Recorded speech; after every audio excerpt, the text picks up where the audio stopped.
SER Podcast.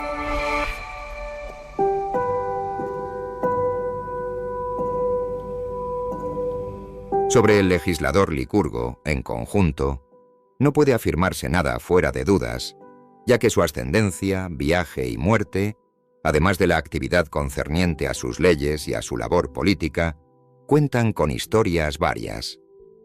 Pero todavía, menos consenso encuentran las fechas en que vivió este hombre. Unos dicen, en efecto, que floreció con Ífito y con él instituyó la tregua olímpica. Entre ellos también está el filósofo Aristóteles, el cual aporta como prueba el disco de las Olimpíadas, en el que el nombre de Licurgo se conserva escrito.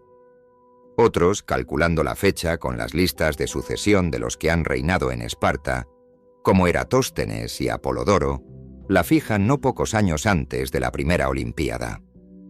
Por su parte, Timeo conjetura que, por haber existido dos Licurgos en Esparta en época distinta, a uno de ellos se atribuye por su fama los hechos de ambos, y que el más antiguo vivió no muy lejos de los tiempos de Homero. Según algunos, incluso se encontró personalmente con Homero.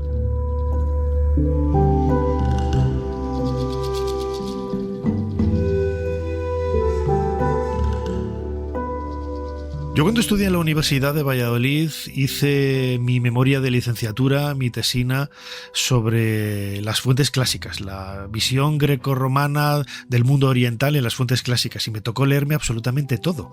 No había esos índices como sucede ahora, ni esas búsquedas rápidas, pero una de las obras que a mí más me hizo disfrutar fueron las vidas paralelas de Plutarco, un autor del siglo II, que comparaba, ¿no?, grandes personajes del mundo antiguo, y en esta ocasión escuchábamos el comienzo de la descripción que hace de Licurgo. Licurgo es un personaje que vamos ahora a adentrarnos no solamente en su vida, sino el entorno social, político, militar, en el que él fue un verdadero abanderado, que es la Esparta, esa Esparta del primer milenio antes de Cristo. Y lo queremos hacer a colación de un libro que acaba de ver la luz, Esparta, ciudad de la virtud y de la guerra, cuyo autor, César Fornís Vaquero, ya nos atiende. César, bienvenido de nuevo a Ser Historia. Muchas gracias, Nacho. Encantado de estar con vosotros. César, tú eres catedrático de Historia Antigua de la Universidad de Sevilla, estudiaste en Madrid. Eres un poco rara avis, ¿no? Porque normalmente, y más en la tradición de Sevilla, bueno, tienes allá a José Miguel Serrano Achemi, que es también otro rara avis, pero siempre en la Universidad Española siempre se han dedicado sobre todo al mundo de Roma, el mundo ibérico, lógicamente, Roma en la península ibérica, pero rara vez al mundo griego y sobre todo a Esparta. ¿Por qué te decantaste por este mundo tan fascinante de la investigación y en la divulgación? Pues mira, sí, es verdad, estamos un poco en minoría. Sobre todo la gente se dedica efectivamente a Roma, muy en particular a la Hispania romana, que evidentemente es muy importante, y a los pueblos prerromanos, lógicamente. Pues bueno, siempre me gustó el mundo griego y la verdad es que llegué a Esparta un poco por casualidad, porque yo mi tesis doctoral, que ya ahora en junio va a hacer 30 años, la verdad es que esto da miedo cómo corre el tiempo, lo hice sobre Tucídides y concretamente dos poleis importantes, dos ciudades-estado importantes de Grecia, como son Corinto y Argos, pero no había trabajado Esparta. Y bueno, luego llegué por la propuesta precisamente de un libro, empecé y no he terminado. Llevo 25 años y digamos que estoy un poco enganchado y no me puedo desenganchar, en parte porque digamos que tiene un enorme atractivo. Es decir, el mundo de los espartanos va muy unido al mito de Esparta, a una especie de leyenda, de aura que les rodea, y para la gente, quiero decir, para los estudiosos también, pero sobre todo para la gente de la calle, tiene un atractivo especial. Entonces, de hecho, aparte de los estudios académicos, pues poco a poco vas haciendo más lo que se llama alta divulgación o divulgación científica, y es un no parar. Entonces, bueno, pues siempre hay más cosas que decir, porque no es tampoco un nicho extraordinariamente reducido. A Esparta son 8 siglos de historia y por lo tanto tiene contacto con todas las demás ciudades griegas, griegas, tiene contacto con Persia en las guerras médicas, luego va a tener contacto con Roma, con los reinos helenísticos, es decir, que no es no salir de Esparta, sino que te lleva a muchísimas cosas. Y evidentemente también su sociedad, sus instituciones, su cultura en definitiva, es decir, es un mundo muy amplio, no es esto. Y bueno, pues en toda su complejidad. Has mencionado el término ciudad-estado. Yo recuerdo que en la Universidad de Valladolid, cuando hacía historia antigua y antes, ¿no? En el colegio, en el instituto ya pues nos adentrábamos un poco, pero si tuvieras que definir brevemente para la gente que nos está escuchando de una forma sencilla, ¿qué es una ciudad-estado? Pues vamos a ver, es la traducción menos mala para la palabra polis. Polis es una palabra griega de la que viene política, que evidentemente ya hoy le damos otro significado. Política literalmente son las cosas de la polis, por lo tanto las cosas que nos conciernen a todos los que somos ciudadanos y no a una clase política como la entendemos hoy en día. Pero polis es una palabra extendida. Yo creo que la gente en realidad sabe que la polis es una ciudad o una ciudad-estado griego. Es la traducción, como digo, menos mala. Una ciudad-estado es, como indica el término, ciudad y estado al mismo tiempo. Implica, en principio, un urbanismo, es decir, lo que es una ciudad con su territorio, y luego es un estado en la medida en que tiene unas estructuras y unas instituciones que en el caso de Grecia, en general, no solamente de Esparta, sino en el caso de Grecia, significa ciudadanos que se gobiernan a sí mismos. Es decir, ahí tenemos el concepto de ciudadanía. Es decir, si en el mundo oriental, que tú conoces bien, la cuna de la civilización sin duda está en Egipto, en Mesopotamia, y eso, el concepto de ciudadanía está en Grecia y luego en Roma. Entonces, en ese sentido es, aunque luego hay un debate, es decir, en qué medida es un Estado, como podríamos decir, moderno, que tiene una clase, vamos a decir, burocrática o funcionarial que aplica, bueno, pues lo que los estudiosos, pues Weber, Hobbes y todo esto decían, una violencia legítima, porque claro, el Estado tiene que forzar a hacer las cosas. Bueno, en ese sentido la polis griega es un Estado antiguo, pero yo creo que eso es lo importante, es ciudad y luego el mismo Estado. Yo siempre les aclaro a los alumnos que es más correcto el término polis porque ciudades-estado hay en otros sitios del mundo antiguo.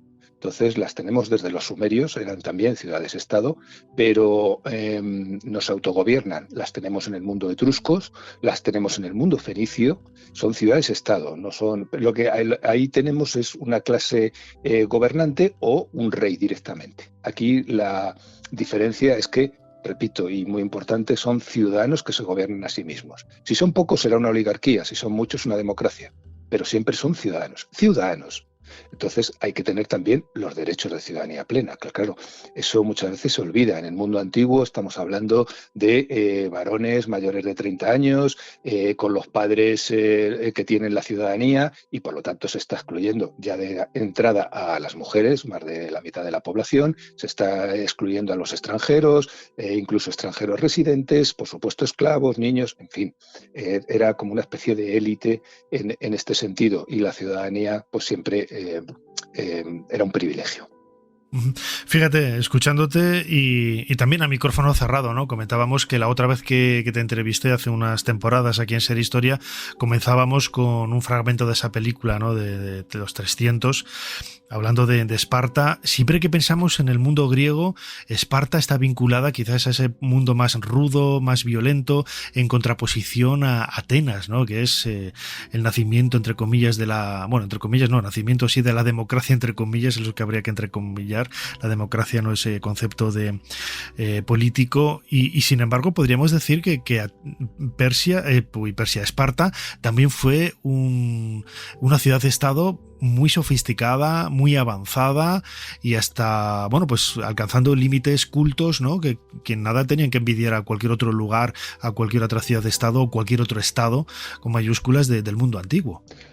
Bueno, a ver, por partes, porque es muy interesante todo lo que has dicho. Efectivamente, hay una dicotomía de principio, una especie de contraposición entre decir espartanos y atenienses, que ya funcionaba en el mundo antiguo, no solamente como, digamos, paradigma político, como modelo político, que también, es decir, Esparta efectivamente era una oligarquía dura, un gobierno autoritario frente a esa Atenas democrática que has mencionado, pero luego en el carácter, en la convivencia, en todo.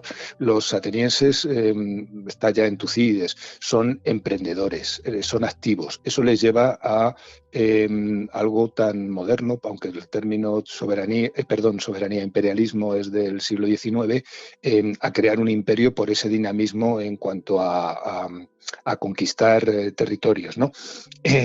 Esparta es todo lo contrario. En Esparta no suelen salir de su concha, podríamos decir, o de su caparazón, que es el Peloponeso, solo salen en las guerras médicas, se ven enfrentados a Atenas en la guerra del Peloponeso y luego cuando conquistan el imperio, pues las fuentes antiguas, todos que son moralizantes, tú lo has mencionado hace un momento, dependemos de las fuentes, todos los escritores antiguos escribían siempre con un afán moralizante. Entonces ellos veían que Esparta se había corrompido. Pasa un poco como con Roma. La Roma republicana, sobre todo la Roma de la Primera República, esos grandes personajes como Marco Fulio Camilo, en fin, eran personajes honestos, íntegros, que se levantaban a cultivar sus campos, no ostentaban, ¿no? La ostentación de riqueza es lo peor para el mundo antiguo. Se puede ser rico, pero ostentarlo tiene algo muy negativo. Y luego cuando llega el Imperio Romano, pues todo eso se da al traste. Pues un poco pasaría lo mismo también con Esparta y en general con cualquier imperio. La riqueza siempre corrompe en cuanto a la virtud, ¿no? Entonces tú tienes unas virtudes y el dinero y la riqueza les afecta y por lo tanto te haces una persona distinta y esas virtudes, como digo, pues se echan a perder. Por eso decía, el título es Ciudad de la Virtud y de la Guerra, porque tenemos la idea de Esparta como algo militarizado, que solamente, digamos, cultivaban las armas y que estaban todo el rato guerreando, ¿no? Claro, eso es un poco lo que se refleja también de muchísimas películas y novelas también históricas, ¿no? Que se han escrito a partir de esos grandes protagonistas, ¿no? Pero claro, leyendo tu libro, Esparta, Ciudad de la Virtud y de la Guerra, publicado por La Esfera, que no lo hemos dicho antes, uno se da cuenta de toda esa sofisticación, de toda esa literatura, de toda esa cultura, de todo ese arte que nos está hablando de una sociedad mucho más compleja y desde luego que no era tan ruda para los estándares de la época. Aquí siempre pensamos que en la Atenas de Pericles, por ejemplo, la gente iba levitando, ¿no? Por la calle casi, ¿no? Viva la democracia y viva la amistad y viva el amor. No. Era una sociedad absolutamente violenta como pudiera ser cualquier otra del mundo antiguo, ¿no? Exactamente. Yo también siempre digo, a ver, los atenienses nos han dado maravillas, estaban allí las escuelas de filosofía, nos han dado una acrópolis extraordinaria, pagada con el dinero de los aliados, es decir, siempre de su liga. Es decir, habría que preguntar también a los aliados de Atenas qué pensaban mal, porque de cómo empleaba Atenas el dinero, ¿no? Pero en la guerra efectivamente era también una sociedad violenta. Entonces, cuando entraban en una ciudad, entraban a saco y por lo tanto se asesina a los varones, se esclaviza a mujeres, niños y todo eso. En ese sentido el mundo era así. Pero Esparta hizo aportaciones sobre todo al mundo, más de los que sospechamos, al mundo de la diplomacia y al mundo de las relaciones interestatales. Son un poco especiales, es decir, lo que tienen los espartanos es que son un poco peculiares, es decir, hasta el punto de que se ha hablado de ellos que parece que fueran unos griegos que no fueran griegos, ¿no? Pues son extraordinariamente piadosos en cuanto a la religión, mantienen una ancestralización de todos sus ritos, un modelo educativo que es el primer modelo de educación pública de la historia. Es decir, porque la educación existía, pero no la educación pública. Entonces, el primer estado que la aplica es Esparta, es decir, coger a los niños, no como nos dice Plutarco, coger a los niños y educarlos en unos valores y en unas, digamos, con unas características que nos podrán parecer mejor o peor, pero que eran comunes para todos. Entonces, pues, por ejemplo, yo qué sé, se les enseñaba a hablar de manera escueta. De hecho, seguimos diciendo, hablas lacónicamente para decir, te expresas con concisión, con parquedad. Y bueno, unas costumbres también de austeridad. Se tenían que vestir, a veces los niños iban descalzos, se vestían de manera pobre, tenían que comer, no comer poco, sino comer no productos exóticos ni nada. Volvemos otra vez a lo de la demostración del lujo. Y también nos ha quedado eso. Cuando dices de alguien vive como un espartano, sabemos que vive con lo justo, con la superficialidad. No le gustan las cosas, los lujos, podemos decir, en definitiva. Y sí que te quería decir también una cosa que de Esparta es muy importante. Has mencionado a Plutarco y la vida de Plutarco. Esa es la que conforma la vida de Plutarco sobre Licurgo, es la que conforma todo el pensamiento occidental sobre los espartanos. Y la gran pregunta es, ¿Licurgo existió? Pues a ver, ¿Hubo varios Licurgos? La mayor parte de los estudiosos piensa que no, hoy en día. Es decir, es una persona que se nos escapa. Frente a Solón, por ejemplo, que fue uno de los 7 sabios de Grecia, que nos ha dejado sus poesías, que ha sido también un poco un personaje legendario, Licurgo parece ser una construcción para atribuirle pues las leyes que las habría recibido del propio Apolo en el oráculo de Delfos, ni más ni menos, y luego atribuirle toda la construcción de este orden, de ese cosmos, que es una palabra muy bonita, griega, que es para decir un orden en el que todo funciona armónicamente. Ellos pensaban que funciona armónicamente, que les preservaba de la tiranía que había en otros sitios, con un régimen político que luego fue modelo para Cartago y para Roma. ¿Por qué? Porque aunaba los 3 regímenes puros. Es decir, tenía monarquía, de hecho tenía diarquía, eran 2 reyes, tenía oligarquía, que en este caso es el Consejo de Ancianos, el equivalente del Senado romano, por ejemplo, y luego tenía la representación popular, que eran los éforos magistrados y las asambleas. Se suponía que la combinación de los 3 regímenes se compensaban entre sí, ninguno triunfaba sobre los demás, de tal manera que había un control, un checks and balance que dirían los anglosajones, ¿no? Para proyectar, estamos hablando de una teorización política, proyectar la idea de que todo es magnífico y de que, bueno, pues existe una armonía y una concordia, que es lo que se busca. Es decir, si alguien quiere ser un imperio, ya lo decía también Maquiavelo, tienes que tener estabilidad y calma en el cuerpo cívico, dentro. Si tú tienes en tu propio cuerpo de ciudadanos disputas, disensiones continuas, enfrentamientos, ¿cómo vas a conquistar territorios fuera, ¿no? Ya tienes los problemas en casa, es bastante obvio, ¿no? Desde luego, y en ese contexto es curioso, bueno, es curioso si te adentras un poco, pues como haces tú en César, en tu libro, uno encuentra las claves para poder comprenderlo perfectamente, ¿no? Pero es una sociedad que, aparte de ese ambiente espartano, aparte de esa idea que pudiéramos entender a primera vista, ¿no? De esa sociedad tan militarizada, hubo oportunidad y hubo tiempo pues para la sofisticación, también para la literatura, para el arte, para un montón de aspectos culturales, ¿no? que hacen de Esparta pues una cultura, una civilización del mundo antiguo pues realmente sorprendente. Sobre todo en época arcaica. En la época arcaica griega, que abarca desde el siglo VIII al siglo VI a.C., la época clásica comenzaría en el siglo V, el famoso siglo de Pericles. Desde el siglo VIII al siglo VI es un estado floreciente, próspero, donde pues la cultura efectivamente alcanza unos límites muy, muy altos, podemos decir. Todo eso fue cambiando, sobre todo bueno, se denomina la Revolución Espartana, es decir, una serie de cambios que hicieron que la sociedad se hiciera mucho más hermética, mucho menos permeable a la entrada de ideas, esa militarización que hablábamos acabara triunfando. Se piensa que la razón principal sería los ilotas, los famosos ilotas, que son esclavos colectivos, producto de la conquista. Ellos habían conquistado en la época arcaica el territorio que estaba al otro lado, que eran los mesenios, un territorio enormemente fértil. Al conquistarlo, hilotizan a la población, esclavizan a la población. Esos mesenios pierden su libertad y se convierten en los famosos ilotas. Los ilotas son esclavos teóricamente del Estado espartano.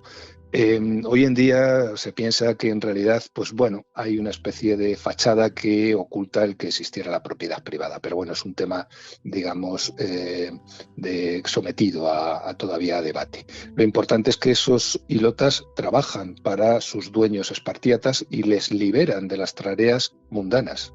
Es decir, el espartiata podía consagrarse a la guerra, al entrenamiento militar, a ir a los Juegos Panhelénicos, a competir, a los banquetes, a la caza, que la vida era extraordinariamente aristocrática. ¿Por qué? Porque tenían a los ilotas que les trabajaban la tierra y les hacían las tareas, todas las tareas manuales, ¿no? Y eso es muy importante, pero al mismo tiempo los ilotas eran mucho más numerosos y había que controlarlos porque se rebelaban. Al controlarlos se convierten en una especie, no me gusta el término, pero estado militar, es decir, se militarizan para controlar todo eso. De hecho, un término que a mí pues no me gusta, del que se abusa hoy también en día, es totalitario. Entonces, todos sabemos más o menos lo que significa, aunque muchas veces se utiliza ya un poco como insulto, invectiva. Esto es totalitario y a veces no. Entonces hay estados totalitarios modernos, pero los estados antiguos no eran totalitarios. En el caso de Esparta no, porque es muy importante que ellos concebían la libertad y muy distinta de la nuestra. La libertad de los antiguos está contrapuesta a la libertad de los modernos. La nuestra emana de los derechos del hombre y del ciudadano que se proclaman a finales del siglo XVIII con la Revolución Francesa, la Revolución Americana. La libertad de los antiguos es la libertad política, la libertad para que tú participes en la gestión común. No para irte, perdón por el coloquialismo, para irte de cañas o para irte con los amigos. Ese no es el concepto de libertad. El concepto de libertad es que tú tengas el tiempo libre para aplicarlo al bien común. Ese servicio al bien común que desgraciadamente pues, se ha perdido mucho. Es una libertad, por lo tanto, distinta, ¿no? Bueno, es un poco el presentismo, ¿no?, que está tan presente, valga la redundancia, en muchísimas calificaciones y comentarios que se hacen de una forma, demostrando un poco la ignorancia que hay del pasado, ¿no? Recomendamos a todos los que nos están escuchando que se acerquen a una librería y se hagan con este último libro de nuestro invitado, César Fornís Vaquero, publicado por La Esfera, Esparta, ciudad de la virtud y de la guerra. Un manual básico para conocer todas las virtudes de esta sociedad, pues grosso modo, como decíamos al principio, ¿no?, hacia el primer milenio antes de Cristo, en un mundo griego que realmente sorprende, ¿no? Sorprende por todos los parámetros que nos permite conocer y descubrir un poco a la sociedad y a las personas que la formaron pues hace casi 2500 años. César Fornís, como siempre, muchísimas gracias una vez más por habernos ayudado a hacer un poquito más de historia. Nada, encantado y muchas gracias a ti, Nacho. Un abrazo fuerte.